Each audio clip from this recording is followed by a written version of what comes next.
And that's when I lost. That's when my fight went after one round. That's when the fight went to somewhere I've never been. I've never experienced that. And then I was like, fuck, I fucked up in my amateur career. I looked at it as like, oh, winning. Nobody gives a shit about that. Now I get into the three round fights, and that's the first time for me. I was like, what the fuck? So I don't know how to pace myself. Like, I get used to the first 1 round fight. So that's why I keep telling everybody. That's the younger people coming up in my gym. And I got top team. I keep telling them. Like some of them are so upset they're losing the amateur fight. They're like, oh my God. It's the best thing that can happen to them. It's the best fucking thing that can happen. You fucking went 3 rounds and you lost a decision and you're like killing yourself in the gym. I'm like, I literally got pissed off at him. I'm going to fucking smash you right now. Fucking shut the fuck up and be proud. Like, go fucking lose again. Or like, you know. Yeah, see, we had the amateur scene going for a while with that. Amateur Mixed Martial Arts Ontario. So we're putting on amateur events, trying to get guys, to groom guys. And I saw that a lot. A lot of guys were like, oh, but I got to worry about my record. Fuck your record, bro. You are an amateur fighter. I know a guy, a professional boxer, Mark Peg-Kelly, one guy, I'll throw his name out there. 9 in a row he lost as an amateur. And then as a boxer, and then when he turned pro, he fucked everybody out. Yeah. Like, he was like, bang, bang, bang, bang, bang, bang, bang, bang, because he learned from his losses. Yeah. That's what really defines you. And look at TJ, look at Tony. Yeah. Like I was talking about them earlier today with Robin, was, you know, they didn't have the taste of defeat.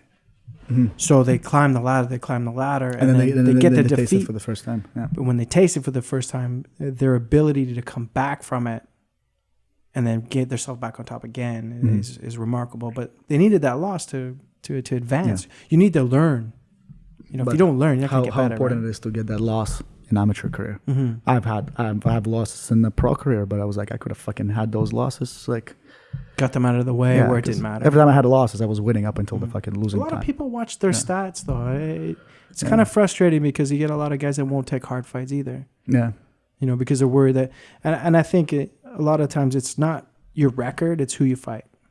It's who you fight, and it's right now, as the sport progressed, and it's like more of a...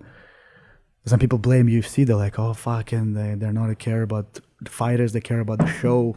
Like, people don't understand. People think the fucking world revolves around them, about what they think. But they clearly forget that it's a business. That's money.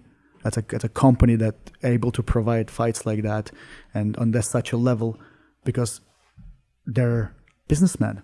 They don't give a fucking shit that could be a 20-0 guy, like, with no Instagram, not even a single interview. Nobody fucking knows who he is, but he's 20-0. Is he more important than a fucking 9-2, 9-3 guy that's knocking everybody out and just fucking flashy and interesting? And you know what I mean? Yes, from the point of view that, as a fighter's point of view, as a skill-wise, as a best fighter, like, understanding, obviously, I would just say 20-0 guy, because he's a fucking... There's 20-0 for a reason, yeah. But people forget that fucking... That's business. He's not going to sell anything. He's not... Like, it's like Demetrius Johnson. Like, amazing. Look, the best fighter ever. Like, look at that. Like, well, in my opinion, the best fighter ever is John Jones, but Demetrius Johnson... If a skill breaks skill by skill, he's good everywhere.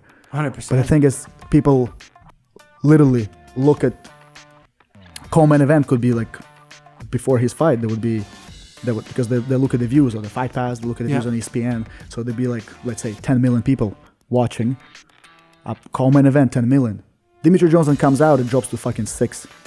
So these people don't just saying it because they're like, oh, he's not interesting because of few fucking comments on Instagram or something like that. No, they're looking at the numbers. They're looking at the statistic. They're looking at they're losing half of the viewers because Demetrius Johnson's fighting, which sucks. Which is crazy because stylistically you look at him and arguably... He's fucking amazing. This guy's amazing. It's fucking ridiculous.